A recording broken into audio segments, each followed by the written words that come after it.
spaces carry a certain type of energy and vitality, and it's that energy that nurtures your creativity. Writers have a desk tucked in a corner in their houses, they have an office, they have a studio, or they even go to a cafe, and they need that space in order to be creative, in order for the words to come out. Otherwise, they'll just stare at a blank paper and they just can't write. That's true for me in shoulder practice as well. Having a dedicated space has been incredibly important for me to stay consistent and grow. And I think that's what I tell my students from the online course, that to have a dedicated space for practice is huge. It's really important to maintain a consistent practice. I haven't always been here in this space, my current studio.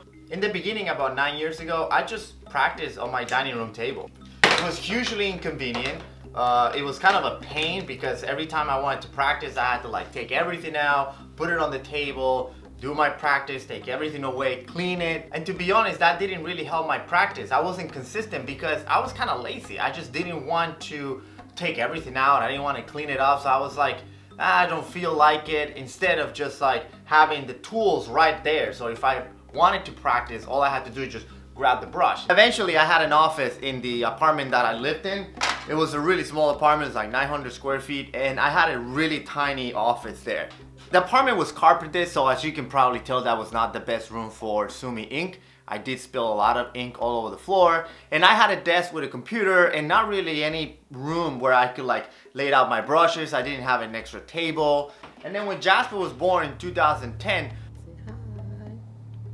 I lost that office because that became his baby room. So I had to go back to the dining room table, and even took the computer out into the dining room. I had a really tiny desk where I had the iMac in there, and then I used to practice in the dining room table. So that wasn't really the best setup. And I think that's part of the reason why my practice early on wasn't as consistent and it didn't grow as quickly as I probably wished. Now, when we decided that we wanted to move to a house because our family basically outgrew our 900 square feet apartment, one of the things that I wanted to make sure that happened for me is that I had a dedicated space for practice, that I had my own office/studio where everything that I needed for practice and for the website, it just was out there. So when I wanted to brush, I just picked up the brush and then start practicing. And then if I wanted to clean it, I just get to wrap it up, put it away. It was very easy. And that's kind of like what happened with this room. This is in the basement of my house right now. And I remember we were looking around the house, and this used to be a workshop. And I took a look at it, and it was packed up with crap everywhere. Boxes, wood, sawdust everywhere. And I remember looking at it, and the first thing I told my wife when I looked at the room is like, that's gonna be my office. And it wasn't easy to put it together. I've been here for 3 years now. It's an ongoing process. Every year I do a little bit of work. I didn't have a floor for the first 2 years. And it's starting to feel more like an actual room and an actual studio more than just like a basement. This is where everything happened. This is where I do all my brushing every day. This is where I do all my commission. This is where I do all my videos. This is where I do all the calligraphies that I have for sale on the Etsy shop. And this is where I created the online course. Now, I have more ambitious plans for the future of this studio. It's nice to be home, obviously. There's a lot of perks we have in the studio right in my basement. But there's also a lot of things that come with it. And I would like to be able to have a dedicated location where the studio lives with a dojo. Between you and me, that's my ultimate dream, is to have a studio and a dojo in the same place. So the reason I'm telling you this is because if you are practicing anything, if you're doing shodo, so I want to talk to you, specifically those of you who practice shodo.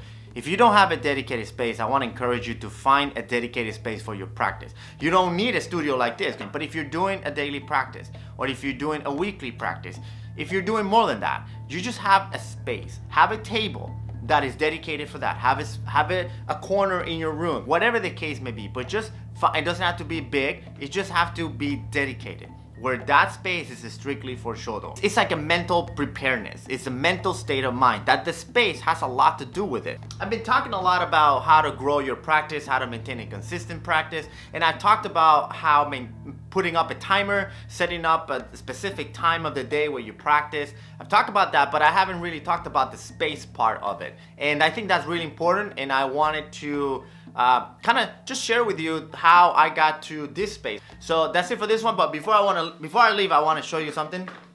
And it's that I'll be talking about this in the future in these videos, and it's my new project of carving calligraphy on wood. I'm really excited about this. I don't know anything about woodworking or how to carve or anything. I know I'm not using the right techniques, but who cares? It's experimenting. It's just another level that I wanted to accomplish. Just want to play with it. And this is all got inspired by me doing a calligraphy on wood for one of the students that attended my very first workshop in Worcester. His name is Scott. And he called me up and he gave me this really beautiful piece of wood that he had found that he wanted to have a calligraphy brush there for his tea room. And I was really excited to brush on that wood. And he said, have you ever thought about carving? And I said, no. Now I am.